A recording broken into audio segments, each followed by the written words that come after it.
What I think is really interesting, and I think Boulder is, and Colorado in general, is leading this, is if you think about the stereotype for an entrepreneur, like maybe even now, especially in Silicon Valley, right? What's the stereotype of an entrepreneur? They're eating ramen. They're pulling all-nighters. They're living out of their car. Like, they're burning the candle at both ends, and like, can they make it, right? Think about that. Imagine being in that state. One, wanting to invest in someone that's in that state all the time, making decisions on that.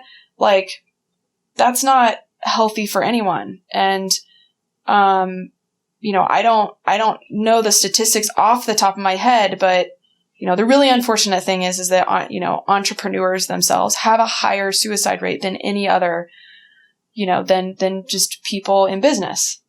And, wow. So it's important that people start realizing that to be an entrepreneur, it's not just, it's actually counterproductive, maybe not counterintuitive yet, but counterproductive to, or to even take pride. I mean, I think that's almost what needs to be shot down, is that people take pride in, oh, well, I was up all night, or I'm getting no sleep, or, I'm just so stressed. It's like, it's a coping mechanism. That's probably.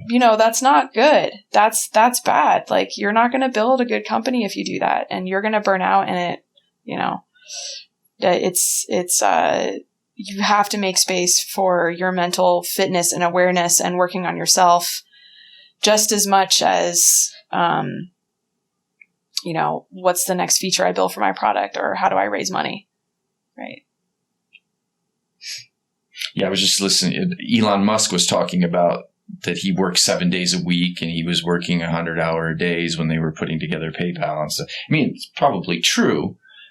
But he's basically saying, if you want to start a company, that's more or less what you need to do. Now, you're coming from the perspective that not necessarily, but this is really comes down to, I think, funding and and having the ability to hire some people to help you. Yeah. Well, see, and that's what maybe like idolizing people like Elon Musk and Steve Jobs. One is, how many of those entrepreneurs are there out there?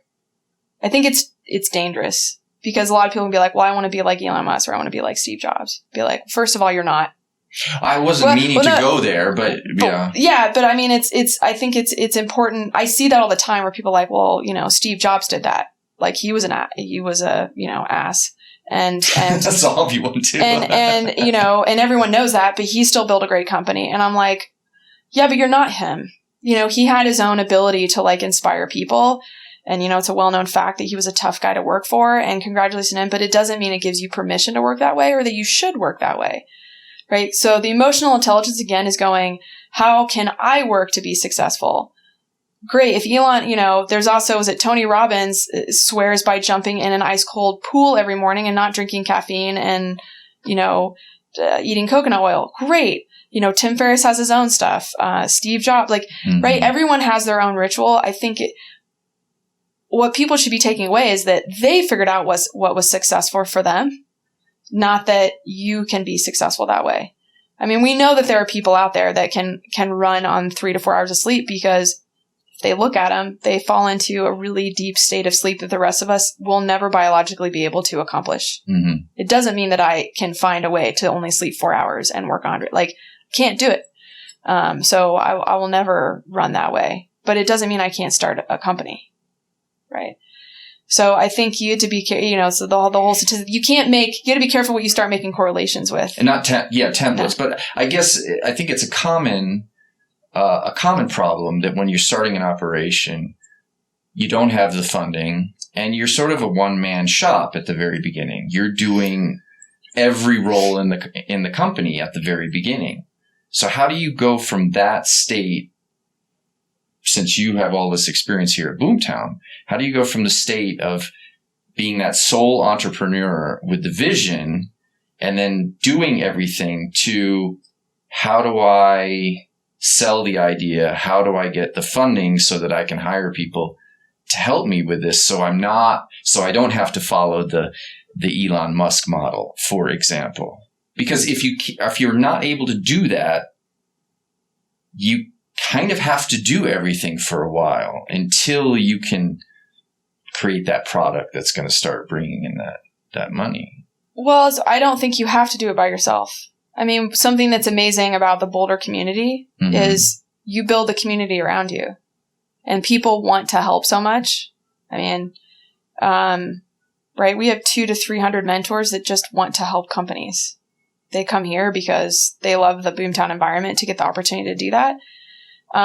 But that's probably one of the most important things you can do when you want to start a company is to build a support network around you, right? Find the people that give you that advice and help you get, if you have to wear every hat, doesn't mean you can't find advice to be like, how do I play that hat very well? Or know when I can't play that hat, or how do you become very focused so that you're not thrashing, right? Don't thrash. If you're thrashing by yourself in your garage by yourself because that's what someone told you to do, then you're already going to be, not in a great, healthy mental space, right? And, not having money, the amount of advice people get in Boulder and help they get for free in Boulder is crazy, right? Anyone will get a cup of coffee with you, and anyone will, help you with your company if they think it's, interesting and you're super passionate about it.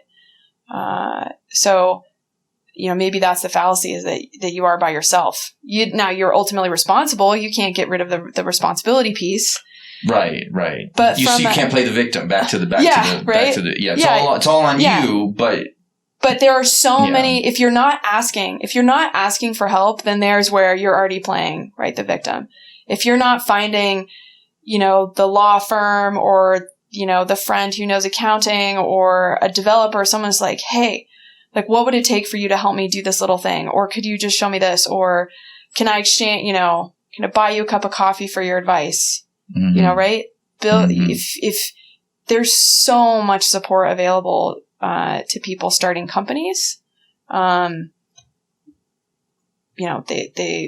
unfortunately, that's probably, especially in the tech industry, that's the thing that makes, right, the tech entrepreneurs the most uncomfortable, is asking for help and meeting people and networking, which is probably, right, one of the reasons accelerators in general can attract tech companies, is that they know they're not as good at it. They don't know where to find the people that have an expertise in specifically in the area they're building a company. If they're like, we see an opportunity in health tech or brand tech or, IoT, it's like, well, where do I find those people? And so places like incubators and accelerators, right, we're like hubs for those people that already have said, I'm interested in helping a company in this space. So it's amazing, again, by starting a company, there are so many resources available to you that while you're ultimately responsible, you don't have to become the expert in everything just because you can't pay someone. I think the smarter thing to do is to save yourself time by going, I am not an expert in that and I suck at that, so I should just go get help. So, right, the ultimate goal is to build a company. It's not to learn how to be an expert in all aspects of the company. Yeah, that's a good point. That's an excellent point.